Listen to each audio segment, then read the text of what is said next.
Eklahare colony येथील माध्यमिक विद्या मंदिर शाळेच्या मैदानावर माजी विद्यार्थ्यांकडून करण्यात आलंय वृक्षारोपण। आपण ज्या विद्येच्या मंदिरात शिकलो घडलो त्या वास्तूचे ऋण फेडण्यासाठी विद्यार्थ्यांनी हा उपक्रम राबवलाय। नाशिकच्या एकलहरे कॉलनी येथील माध्यमिक विद्या मंदिर शाळेच्या 2000 ते 2001 या वर्षीच्या 10वीच्या विद्यार्थ्यांच्या वतीने सामाजिक बांधिलकी म्हणून रविवारी शाळेच्या मैदानावर तसेच शक्तिमान मैदानावर वृक्षारोपण करण्यात आले। या वृक्षारोपण कार्यक्रमास प्रमुख अतिथी म्हणून सेवानिवृत्त प्राचार्य साहेबराव कुटे, विनोद साबे आदी उपस्थित होते। या आधीच्या माजी विद्यार्थ्यांनी देखील शाळेस क्रीडा साहित्य भेट दिले असे विविध उपक्रम राबवले। रविवारी 125 वृक्षारोपणाचा कार्यक्रम या निमित्ताने करण्यात आला। नुकतेच सेवानिवृत्त झालेले प्राचार्य साहेबराव कुटे यांचा शाल आणि श्रीफळ तसेच सन्मान चिन्ह देऊन विद्यार्थ्यांनी आपलं त्यांच्या प्रति प्रेम आणि आदर व्यक्त केला, कृतज्ञता व्यक्त केली।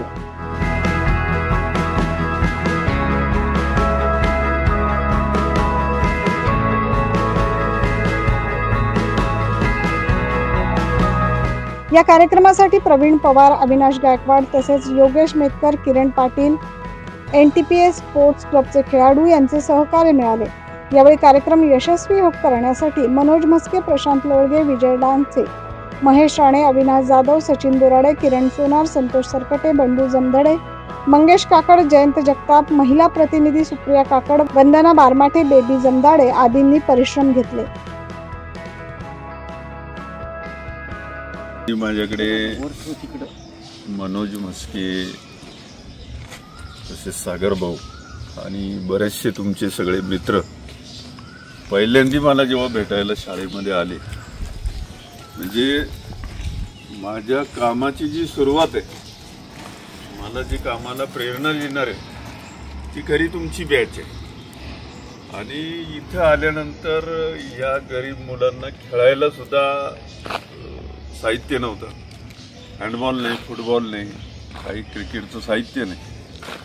मग मनोज भाऊन त्यांचं असं चालायचं का इथं कार्यक्रम घेतल्यापेक्षा कुठेतरी हॉटेलवर ते गेट टुगेदर घ्यायचे। त्यांना सांगितलं तुम्ही शाळेमध्ये सुरुवात करा आणि खरोखर त्यांनी मला 30-40 हजाराचं खेळाचं साहित्य जेव्हा मुलांना दिलं आणि टेनिस व्हॉलीबॉलला पण मनोज भाऊनी खास करून असं मार्गदर्शन केल्यामुळे आमची पूर्ण राज्य पातळीपर्यंत गेली। म्हणजे मला सपोर्ट देण्याचं, मी तुम्हाला सपोर्ट देण्यापेक्षा तुमच्या बॅचने मला सपोर्ट दिला आणि तुमच्या बॅचमुळं मी हे सगळं पुढचं मग नियोजन करत चाललो आणि त्याच्यानंतर सगळेच मुलं जागृत झाले। न्यूज महाराष्ट्रासाठी प्रतिनिधी जितेंद्र नरवाडे।